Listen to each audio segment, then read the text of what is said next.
Hi there and welcome to the October edition of the Redland District Fisheries Feedback. Again, we're at the Kennet Hatchery. Apologies for the pumps humming away in the background. It's October, pike season has started, lots of really interesting fish to be caught. Rivers have come into some half decent nick after the unseasonably heavy rains, so should be an interesting episode. So we'll get on with it and we hope you enjoy it as ever. Right, Del, Fisheries Report. That hat of yours, I see, starred in an Angry Trust video the other day. It did indeed, yes. You've been hosting celebrities at Farnham Flint. Yes, yeah. Jenny, the new head of Fisheries. We took her around for a day, or a few hours during the course of a day. She went to other places as well. And I think she was suitably impressed, both with my hat and our fisheries. And particularly the hatchery. Yes, yeah. I mean, it was important for us to get her over because of the fight we had and the resistance we had, you know, sort of getting it up together. So it was important for her to come and see it in the flesh. And I think she walked away, you know, more than convinced that it's the way forward. I know you're using first name terms because you got on with her very well, but her name is actually Jenny Balmer. Yes. Head of Fisheries of the agency. And of course, the reason for the visit is that we were launching the new Fisheries Support Service. Now, this is something, actually, you and I spawned the idea right here in this building. Yeah. But for those people that haven't seen the Angry Trust story, basically there's a new service for regional officers up and down the country, advising clubs how to get their act together, how to be motivate and engage their members, how to engage best practice in fishery management and the development of fisheries. A lot of the stuff we take for granted, Del, because we've got you and Jim, we're lucky enough to have full-timers. But most clubs run on volunteers. Yeah, and they need that support, don't they? And you know, there's nothing, it's easy. Look, I know only too well, you know, when things start going wrong, fingers start getting pointed. Yeah. And a lot of the time, some of the stuff that can go wrong could have been avoided. And it's all about education at the end of the day. Every day is a school day. And, you know, if there's things that we've learnt the hard way or other people have learnt the hard way, then we pass that on and somebody else hasn't then got to learn the hard way. Quite. So, you know, we will nick, I'm sure in the next 6 months, we will nick a lovely idea from some other club or some other fisher and go, you know what, that'll work in Reading. Yeah, exactly. So making that happen is what this new service is all about. So I was really delighted that Del agreed to host Jenny Balmer down here, and the guys at Godalming did the same. So if you haven't seen the video, check it out on the Angry Trust page. I think I'll put a link to it on the Reading site. So what else have you been up to more locally? How's Wiley's coming along? Yeah, Wiley's is coming along. It's fairly slow progress because weather conditions and it's turning into a mammoth task. And you know, we've got day jobs as well. You know, we've got other things that we've got to be doing. So we sort of every moment we can spare, we're over there getting some stuff done. We're actually in the throes of getting ourselves a bit of plant as well, because I'm sick to death of hiring stuff, because you can't rely on it, this, that and the other. So we're in the throes of getting some plant for more or less exclusively for Wiley's. We'll make use of it elsewhere, obviously. But so yeah, it's all coming together, and we're still on course to, you know, as I said, I think in their previous video, that we'll have at least 3 of the banks open for the springtime. So that's really good news. Yeah, I miss my trips to Wiley's actually. Yeah, I mean, to be fair, you know, we took all the trees out, and and then of course we had all the floods and what have you of last sort of just after Christmas, and it looked horrendous over there. It really did. But now that things have started greening up and a little bit of light is now getting onto it, actually really does look nice. Oh, excellent. Looking forward to it.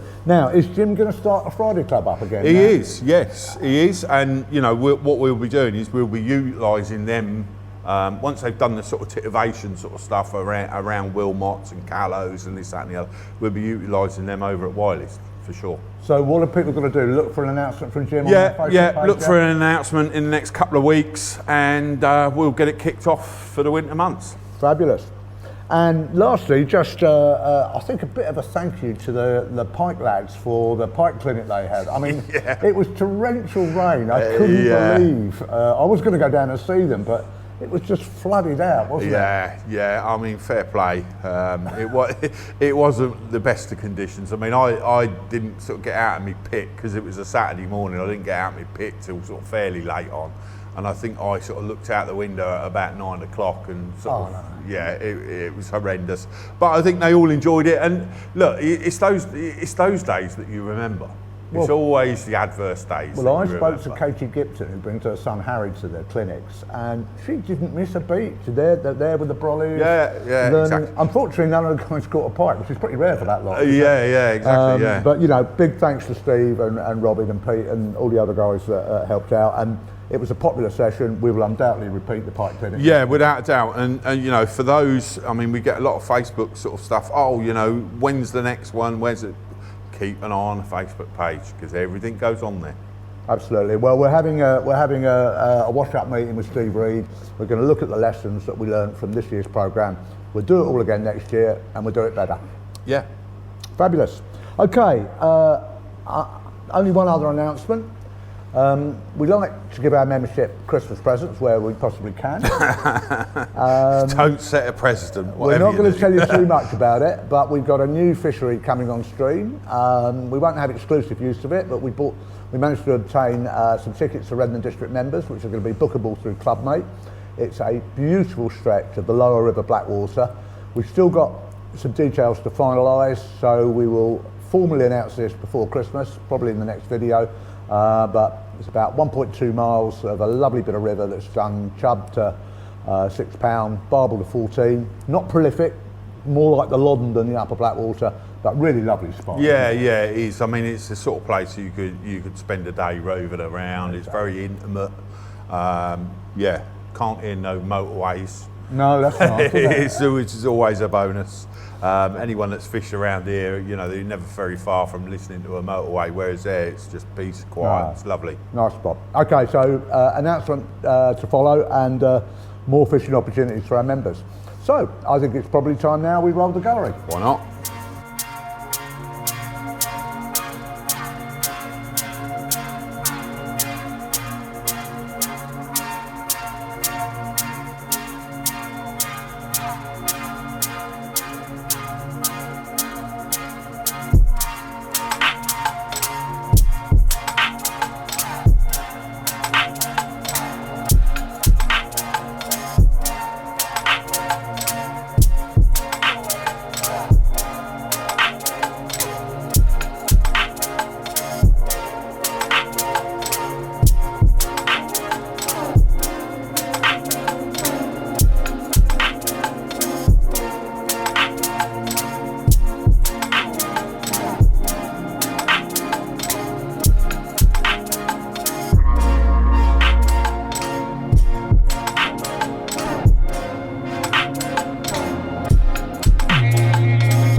Well, as predicted by Jim last month, He's good at that, isn't he? He is. Well, right old mixed bag actually. Yeah. You know, some nice pike, nice barbel, nice chub.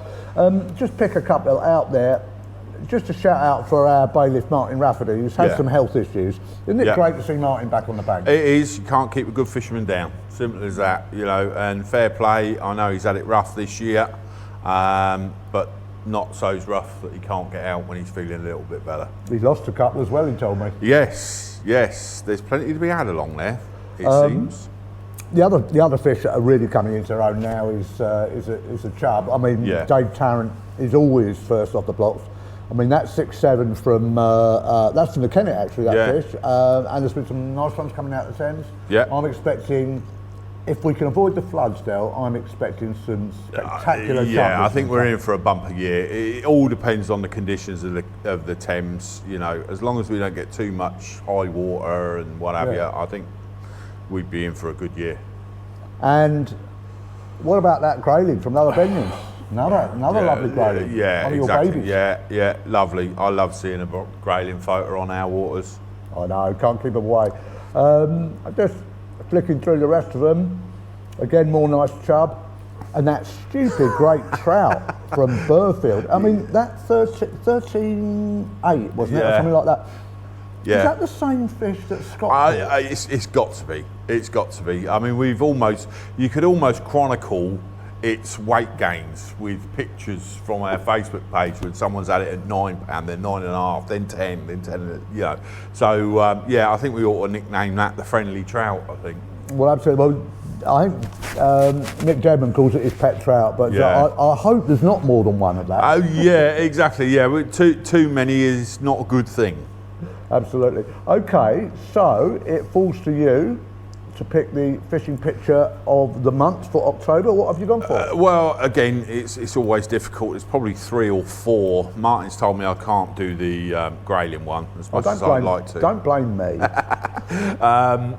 But no, after a little bit of deliberation, Benjamin Scott, it's a cracking photo. He's got a nice bit of background in it, which gives it a little bit of context. A lot of these photos, you know, they're concentrated on the fish, and you know, this is a fishing photo, not a fish photo. And you can see the smile on his face. There's a bit of context to it. You know, he's holding it right. You know, everything he's doing there's fine. So, Ben, drop us a message, let us know when you want to come and get your stuff, and we will make sure it's in the hut, hat included. Congratulations, Ben. Right, my turn now. Fish of the Month competition. Now this is a big fish competition. Let me get it up. So we got 3 entries came in this month. Daniel Slavovich, wonderful catch of perch. He had a trio perch actually. From the Thames, 46 centimetres, 45 and 43. Yeah. These are big fish. Yeah. And that was a pretty exceptional catch.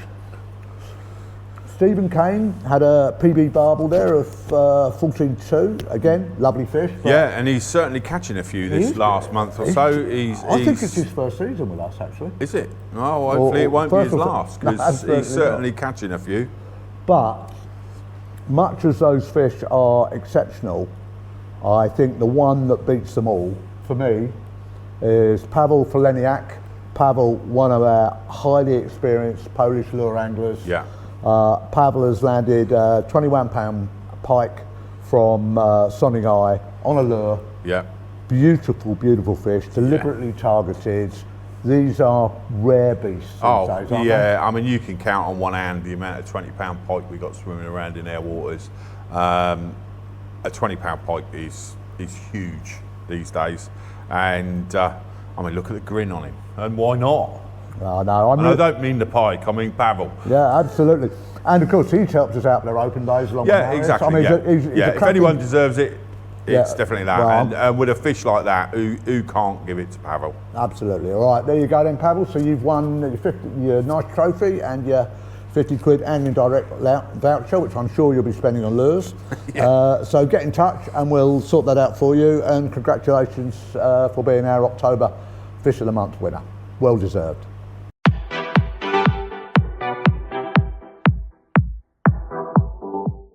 Jim, when I was your age, I used to read a man called Dick Walker, who caught the British record carp and had a regular column in Angling Times. Dick Walker's least favourite month of the year for fishing was November. Right. Because he said the weather was all over the place. Yep. What can we do to advise our members how to get some decent catches in November, mate? One thing is going to be check the weather.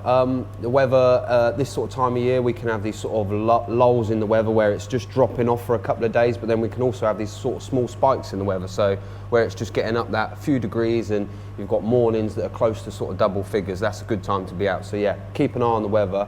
And also the main thing to look at, especially fishing on the rivers, is obviously the Thames gauges as well. And there's not just gauges on the Thames, there's gauges elsewhere. So once you we've done a little video on it a little while ago, so have a watch of that video and you can pick up some good tips on there. But once you've actually been onto these sites a couple of times, it doesn't take you long to sort of work out how to use them. It can be a great way of knowing what the river's doing before you even get there.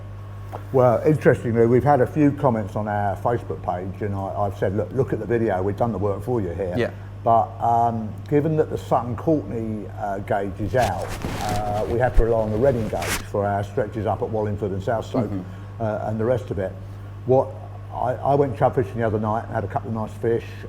Basically, once it gets to 70 on the Reading gauge, Wallingford is becoming fishable. Yeah, I mean, certainly. Obviously you can fish it when it's higher, but it's kind of cod fishing for barbel. But if you want to go chubbing, and the one thing I will say, Jim, is the roach at the moment are bloody ravenous. Yes, they're really avenous. I couldn't fish cheese base the other night because the roach were banging away at the tip. I ended up hair-rigging Andy Dodd style cubes of cheese to avoid the bloody roach. You're not the only person I've heard saying that recently, that they're sort of up there chub fishing on the Thames and they're just getting absolutely plagued by these small fish as well. So if you're up there for a day, sort of through the day, if you're not sort of chub fishing, or I'd stick your feeder out with a load of maggots and that, you can catch some really good fish, and then when that light level sorts of start to drop in that last hour, then get them big baits out there for the chub. And the other fish that have been showing well, of course, as we've seen in our gallery, is the perch. A mate of mine had a couple of big 2-pounders out of the Thames the other day. It's just about the right colour for them now, if you can find the slacks. Yeah, it's a good time to be out there catching the perch, and obviously it's a great time to start as well, because the perch fishing is only going to improve through the winter months. So if you can get out there now and get the ball rolling with it, then you can have a great winter perch fishing. So we've got chub, we've got perch, we've got roach, and presumably we've got the pike to play. The pike as well. I've seen plenty of guys in the last week sort of wandering around the big pits with lure rods, and they're not catching sort of consistently all around, but there's certain areas that they're doing really well in. So if you can have a wander around and find those areas, you can do really well. Well, I think Pavel's 20 pound has set the benchmark for the season. It certainly has, yeah. Hopefully that's not going to be the biggest one we see. So get yourselves out there, guys. There's plenty of special fish to be caught on Reading District waters. Thanks a lot. Right, so that's a wrap for another month. I hope you enjoy the autumn colours. I hope you catch some great fish out there. Our members have been doing really well, and it's going to get even better. So have a fabulous time and enjoy yourselves.